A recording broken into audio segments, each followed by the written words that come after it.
பந்தல்களில் படரவிடப்பட்ட கொடிகளும் படரவிடப்படா செடிகளும் தேரீத்த மரங்களும் உள்ள சோலைகளையும் புசிக்கத்தக்க விதவிதமான காய் கறி தானியங்களையும் ஒன்றுபோலும் வெவ்வேறாகவும் தோற்றமளிக்கும் ஜெய்தூன், ஒலிவம், மாதுளை ஆகியவற்றையும் அவனே படைத்தான். ஆகவே அவை பலனளித்தால் அவற்றின் பலனில் இருந்து புசியுங்கள். அவற்றை அறுவடை செய்யும் காலத்தில் அதற்குரிய கடமையான பாகத்தை கொடுத்து விடுங்கள். வீண் விரயம் செய்யாதீர்கள். நிச்சயமாக அவன் அல்லாஹ் வீண் விரயம் செய்பவர்களை நேசிப்பதில்லை. இன்னும் கால்நடைகளில் சில சுமை சுமப்பதற்கும் சில உணவுக்காகவும் உள்ளன. அல்லாஹ் உங்களுக்கு அளித்ததிலிருந்து உண்ணுங்கள். நீங்கள் ஷைத்தானின் அடிச்சுவடுகளை பின்பற்றாதீர்கள்.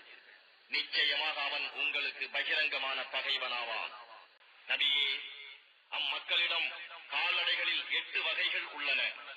செம்மறியாட்டில் ஆண் பெண் இருவகை, வெள்ளாட்டில் ஆண் பெண் இருவகை. அவன் அல்லாஹ் ஆண் 2ஐயும் ஹராமாக்கி விட்டானா, அல்லது பெட்டை 2ஐயும் ஹராமாக்கி விட்டானா, அல்லது இரு வகைகளிலும் உள்ள பெண்களின் கர்ப்பங்களில் உள்ளவற்றையா அவன் தடுத்திருக்கின்றான்? நீங்கள் உண்மை கூறுபவர்களாக இருந்தால் இதனை ஆதாரத்துடன் எனக்கு அறிவியுங்கள் என்று கேட்பீராக. இன்னும் ஒட்டகையில் ஆண் பெண் இருவகை, மாட்டிலும் பசு காளை இருவகை உண்டு. இவ்விரு வகையில் உள்ள ஆண்களையா அல்லது பெட்டைகளையா, அல்லது இவ்விரு வகையில் உள்ள பெட்டைகளின் கர்ப்பங்களில் உள்ளவற்றையா இறைவன் தடுத்திருக்கின்றான்? இவ்வாறு அல்லாஹ் கட்டளையிட்டதாக கூறுகிறீர்களே, அச்சமயம் நீங்கள் சாட்சியாக இருந்தீர்களா என்றும் நபியே நீர் கேளும். மக்களை வழிகெடுப்பதற்காக அறிவில்லாமல் அல்லாஹுவின் மீது பொய் கற்பனை செய்பவனை விட அதிக அநியாயக்காரன் யார்? நிச்சயமாக அல்லாஹ் இத்தகைய அநியாயக்கார கூட்டத்தினருக்கு நேர் வழி காட்ட மாட்டான். நபியே நீர் கூறும், உண்பவர்கள் புசிக்கக்கூடியவற்றில் எதுவும் தடுக்கப்பட்டதாக எனக்கு வஹி மூலம் அறிவிக்கப்பட்டதில் நான் காணவில்லை.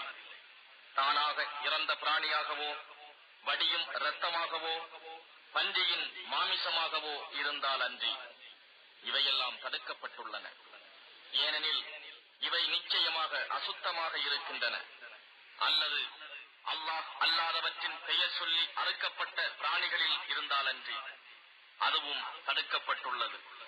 ஆனால் எவரேனும் நிர்பந்திக்கப்பட்டு வரம்பை மீறாமலும் பாவம் செய்ய நினைக்காமலும் புசித்து விட்டால் அவர் மீது குற்றமாகாது.